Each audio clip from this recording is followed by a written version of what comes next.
तो सभी विद्यार्थियों का वेलकम है। जैसा कि मुझे बहुत सारे कमेंट्स आ रहे थे कि सर अनसीन पैसिव कैसे सॉल्व करना है, एक वीडियो के माध्यम से बता दें। तो आज का ये वीडियो काफ़ी इंपॉर्टेंट है यूपी बोर्ड क्लास 12 के विद्यार्थियों के लिए, क्योंकि आज की इस वीडियो में मैं आपको बताने वाला हूँ कि अनसीन पैसिव को आप कैसे सॉल्व कर सकते हैं।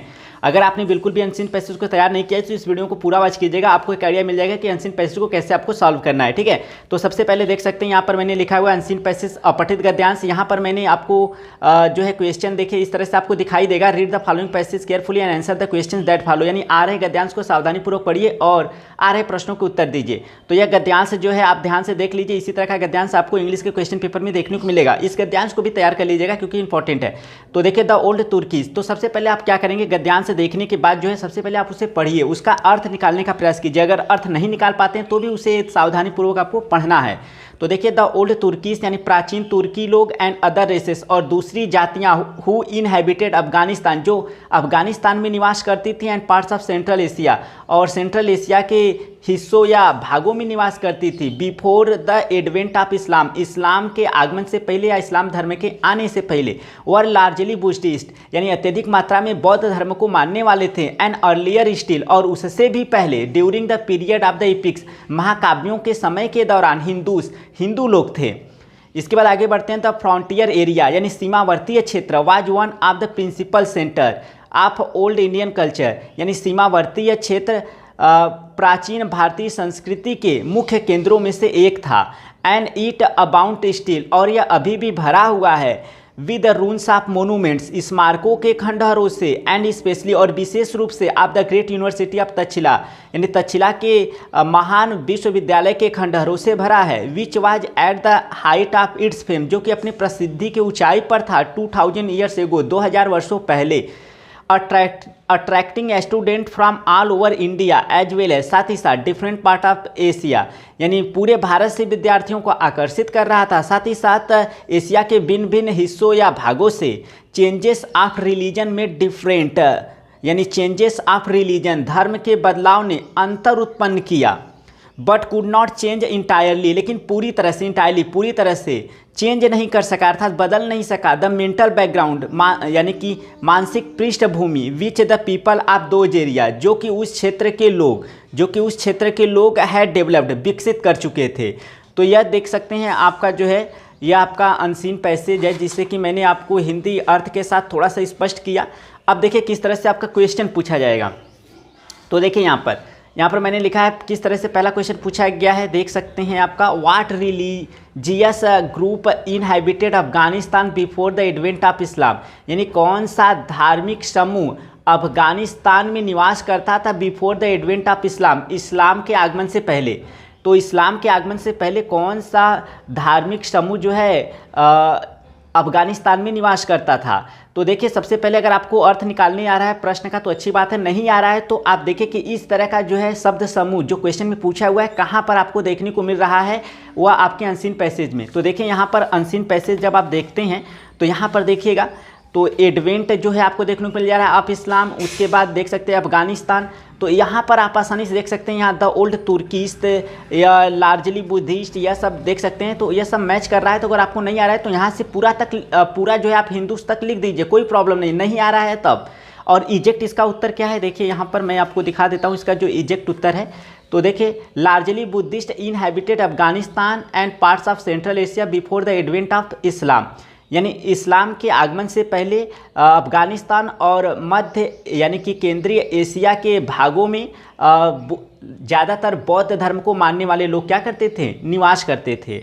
तो अगर आपको नहीं आ रहा है तो पूरा यहाँ से इन हिंदूस तक आप लिख देंगे, कोई प्रॉब्लम नहीं है। ठीक है, अगर कहीं से भी थोड़ा बहुत शब्द समूह मिल रहा है तो पूरा लिख दीजिए, क्योंकि आपका उसमें उत्तर आ जाएगा। अगर आप पूरा नहीं लिखते हैं तो हो सकता है कि आपका उत्तर ना आए तो आपको अंक जो है नहीं मिल पाएगा। ठीक है, इसके बाद देखिए हमारा जो दूसरा क्वेश्चन है वह क्या है। दूसरा क्वेश्चन जो कह रहा है, what is the meant by the phrase the period of the epics, यानी कह रहा है कि वाक्यांश the period of the epics यानी महाकाव्यों का समय, इसका क्या अर्थ है या क्या मतलब है। अब देखिए इसका क्या मतलब है तो आपको थोड़ा सा अर्थ आना चाहिए, क्योंकि अर्थ आएगा तभी आप समझेंगे कि महाकाव्य क्या है। तो महाकाव्य क्या होता है, रामायण महाभारत ये सब महाकाव्य है।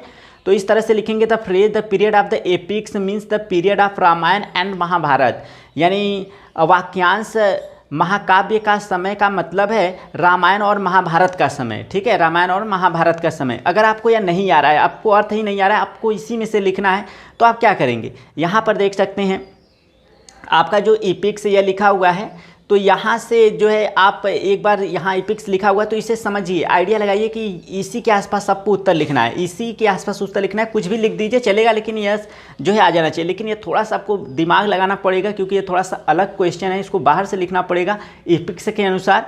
तो यह आपको मैंने बताया कि कैसे आपको इसका उत्तर लिखना होगा, ठीक है।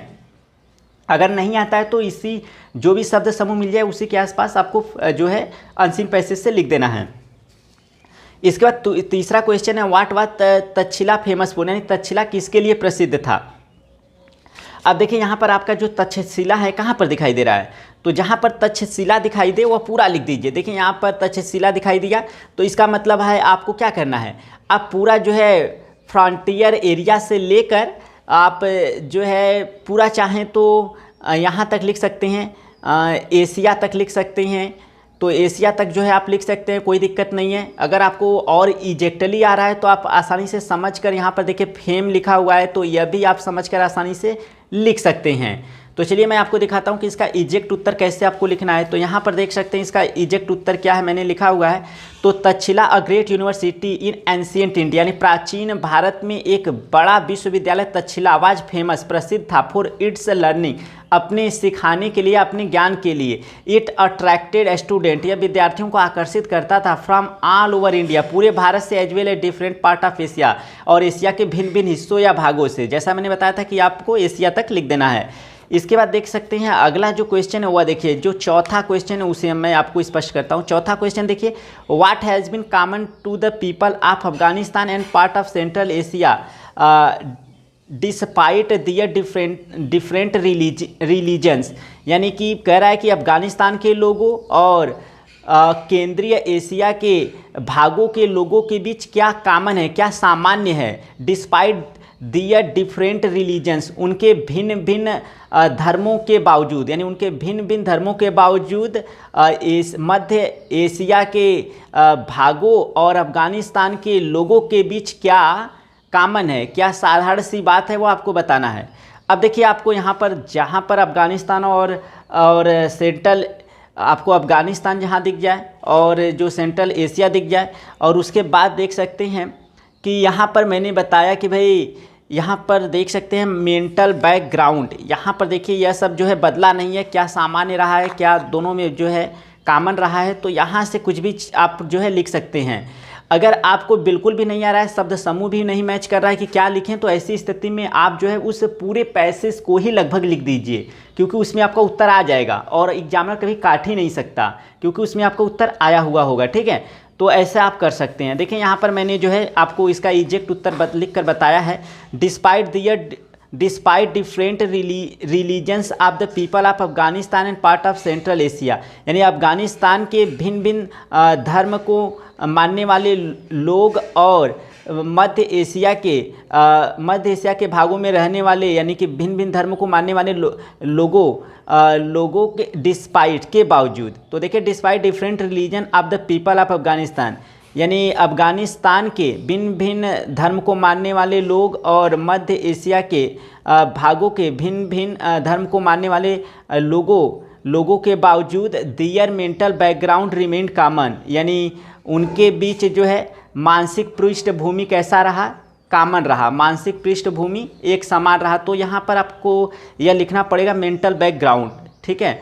अब इसके बाद हमारा जो अगला क्वेश्चन है ई वाला, तो आपका जो ABCD करके 4 क्वेश्चन पूछेगा, उसका उत्तर आपको अनसीन पैसेज में से छांट के लिखना होगा। लेकिन जो ई वाला क्वेश्चन है इसके लिए ध्यान देना है, ई वाला क्वेश्चन में आपको पहला दूसरा तीसरा करके 3 प्रश्न पूछा जाएगा, और उसके लिए आपको जो है एक एक शब्द हो सकता है लिखना हो, नहीं तो आपको जो है थोड़ा सा दिमाग लगाना पड़ेगा, क्योंकि यह ई वाले क्वेश्चन के लिए आपका नंबर कटता है, क्योंकि हो सकता है कभी एंटोनिम्स पूछ देता है, कभी सिनोनिम्स पूछ देता है, तो ऐसी स्थिति में आपको छांट कर नहीं लिखना होगा, एक शब्द लिखना होगा। तो चलिए देखते हैं, ये वाले क्वेश्चन में कह रहा है which word in the passage mean arrival or coming, यानी इस गद्यांश में किस शब्द का अर्थ जो है आना, अराइवल आगमन। तो अगर आपको अर्थ आएगा तभी लिख पाएंगे, आपको तो पूरा छाट कर लिखना नहीं है। तो आगमन देखिए मैंने यहाँ पर बताया था कि एडवेंट मतलब आगमन होता है, तो इसका उत्तर क्या हो जाएगा, यहाँ पर देख सकते हैं मैंने उत्तर भी लिख दिया हुआ है, एडवेंट मतलब आगमन, यह हो गया। इसके बाद दूसरा जो क्वेश्चन है, what are meant by monuments and monasteries, यानी स्मारकों और मठों का क्या मतलब है। तो यहाँ पर देखिए मैंने उत्तर लिखा है मोनूमेंट्स मीन मेमोरीज, अर्थात मोनूमेंट्स यानी स्मारकों का मतलब है यादगार की चीज़ें, विद स्टैचू मूर्ति के साथ, एंड मोनेस्ट्रीज, और जो मोनेस्ट्रीज है इसका मतलब होता है प्लेस वेयर मांग्स लिव, यानी कि वह स्थान जहाँ पर भिक्षुक रहते हैं, मठ, ठीक है, तो उनको जो है मठ बोला जाता है। तो यह आपको अपनी आइडिया से लिखना पड़ेगा, आपको उस गद्यांश में नहीं मिलेगा। यह ई वाला क्वेश्चंस के लिए ही नंबर कटता है, कभी कभी जो है आपका पूछ देता है सिनोनिम्स, कभी एंटोनिम्स पूछ देता है। जैसे यहाँ पर तीसरा वाले क्वेश्चन में give the synonyms of entirely, यानी इंटायरली का जो है आपको सिनोनिम्स लिखना है, पर्यायवाची शब्द लिखना है। तो इंटायरली मतलब पूरी तरह से, तो इसका पर्यायवाची क्या हो जाएगा, कंप्लीटली, पूरी तरह से। तो यहाँ पर मैंने जो है आपको लिखकर यह स्पष्ट कर दिया। तो आई होप इस वीडियो के माध्यम से आपको थोड़ा बहुत हेल्प मिला होगा कि कैसे आपको जो है सॉल्व करना है अनसीन पैसेज को। तो अगर आप जो है अनसीन पैसेज को अभी भी नहीं सॉल्व कर पा रहे हैं तो एक चीज़ याद रखिएगा कि आपका जो ABCD अनसीन पैसेज में 4 क्वेश्चन पूछा जाएगा, उनका उत्तर आपको जो है अनसीन पैसेज से छाट कर लिखना है। जहाँ पर भी शब्द समूह क्वेश्चन वाला मिल जाए वहाँ से आप जो है उठाकर पूरा लिख दीजिए। और ई वाला जो क्वेश्चन है, ई वाले क्वेश्चन में जो है आपका पहला दूसरा तीसरा करके क्वेश्चन पूछेगा और उसका उत्तर आपको हो सकता है कि एक शब्द में लिखना हो। जहाँ पर अगर एंटोनिम्स और सिनोनिम्स, विलोम शब्द और पर्यायवाची पूछ रहा है तो यह जाने कि आपको छाट कर नहीं लिखना है, छाट कर नहीं लिखना है। ऐसी स्थिति में एक शब्द लिखना है। इसके लिए आप थोड़ा बहुत दिमाग लगा सकते हैं, सोच सकते हैं, और नहीं तो जो विद्यार्थी अगर भाई आपको एकदम नहीं आ रहा है तो आपके बगल में जो है उससे इस ई वाले क्वेश्चन के लिए हेल्प ले सकते हैं, ठीक है। और बाकी जो है मैंने आपको स्पष्ट कर दिया कि जो ABCD क्वेश्चन है इसका उत्तर आपको छाट कर लिखना है। तो इस वीडियो में फिलहाल इतना ही। उम्मीद करता हूँ यह वीडियो आपके लिए थोड़ा बहुत हेल्पफुल लगा होगा। फिर भी अगर कोई प्रॉब्लम है तो कमेंट करके बताइएगा। और अगर आपको डाउट है कि भाई मैं कैसे इंग्लिश के पेपर में पास हूँ, मैंने बिल्कुल भी पढ़ाई नहीं की है, तो मैंने इस टॉपिक पर अपने टेलीग्राम चैनल पे एक वीडियो डाला हुआ है, वहाँ पर जाएं और हमारे टेलीग्राम चैनल का लिंक वीडियो के डिस्क्रिप्शन में, वहाँ पर जाकर उस वीडियो को देख ले। जिस विद्यार्थियों ने एक दिन भी बिल्कुल भी इंग्लिश की पढ़ाई नहीं की है उनके लिए भी मैंने वीडियो बनाया है कि कैसे वह इंग्लिश में पास हो सकते हैं बगैर मेहनत किए, ठीक है। तो इस वीडियो में फिलहाल इतना ही। वीडियो थोड़ा भी हेल्पफुल लगा हो तो लाइक कीजिएगा, चैनल पर पहली बार चैनल को सब्सक्राइब जरूर कर लीजिएगा, क्योंकि आप जब आएंगे पेपर देकर तो उस पेपर का सोल्यूशन भी मैं आपको प्रोवाइड करूंगा, तो चैनल को सब्सक्राइब करके रखिएगा। तो इस वीडियो फिलहाल इतना ही, मिलते हैं नेक्स्ट वीडियो में, तब तक के लिए थैंक यू सो मच।